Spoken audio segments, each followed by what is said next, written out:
Hello friends, welcome to our channel Logical Developer. Today we will discuss about how to resolve null pointer exception error in Java. The null pointer exception is a common runtime exception that occurs when you try to perform an operation on a null reference. Here are some steps you can take to resolve it. Step 1. Check the code for null values. Look for any variables or objects that could be null and make sure they are initialized before being used. You can use an if statement to check if a variable is null before accessing it.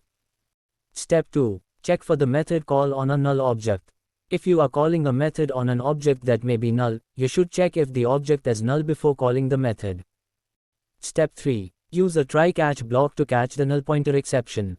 This will help you to identify the source of the problem and provide a more detailed error message. Step 4. Debug the code to identify where the null pointer exception is being thrown. You can use debugging tools like breakpoints, watchers, and step through to identify the source of the problem. Here is an example of how you can use an if statement to check for null values.